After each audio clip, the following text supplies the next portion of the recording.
China అభివృద్ధి చేస్తున్న hypersonic glide vehicle technology ప్రపంచ రక్షణ రంగంలో కలకలం రేపుతుంది.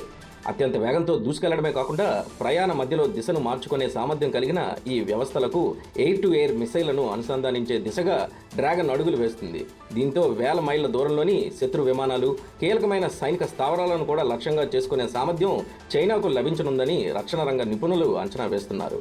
DF-17 ద్వారా ప్రయోగించే హైపర్సోనిక్ గ్లైడ్ వెహికల్ సుమారు 1500 మైళ్ల దూరంలోని లక్ష్యాలను చేరుకోగలదని సమాచారం. పెసిఫిక్ ప్రాంతంలోని అమెరికా కీలక సైనిక స్థావరం గువాం వరకు ఇది ముప్పుగా మారే అవకాశం ఉంది.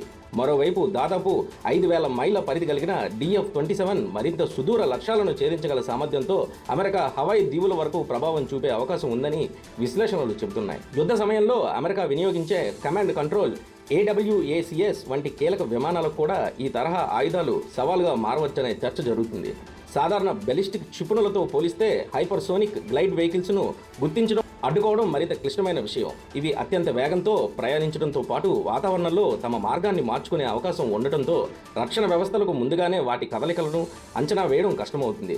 ముఖ్యంగా ఇలాంటి ప్లాట్ఫామ్ నుండి ఎయిర్ టు ఎయిర్ మిజైళ్లను ప్రయోగించే సామర్థ్యం ఏర్పడితే దూరంగా ఉన్న శత్రు విమానాలపై కూడా కొత్త తరహా దాడులు సాధ్యమవుతాయని నిపుణులు భావిస్తున్నారు.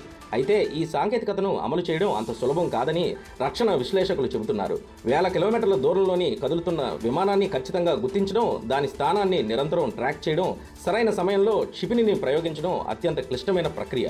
రాడార్ లేదా సెన్సార్ వ్యవస్థల్లో స్వల్పమైన లోపం ఏర్పడినా లక్ష్యం తప్పిపోయే అవకాశం ఉంటుంది. మరోవైపు ఇలాంటి హైపర్సోనిక్ ఆయుధాల వినియోగం అంతర్జాతీయ భద్రతకు మరో ప్రమాదాన్ని తెచ్చిపెట్టే అవకాశం ఉంది. ప్రయోగిస్తున్న క్షిపణి అణ్వాయుధాన్ని మోస్తుందా, సాంప్రదాయ వార్హెడ్తో ఉందా అనే విషయం ప్రత్యర్థికి వెంటనే తెలియకపోవచ్చు. దీంతో సాధారణ సైనిక ఘర్షణ కూడా తీవ్రమైన ప్రతిస్పందనలకు దారితీసే పరిస్థితులు, అణు ఉద్రిక్తతలకు చేరుకునే ప్రమాదం ఉందని నిపుణులు హెచ్చరిస్తున్నారు.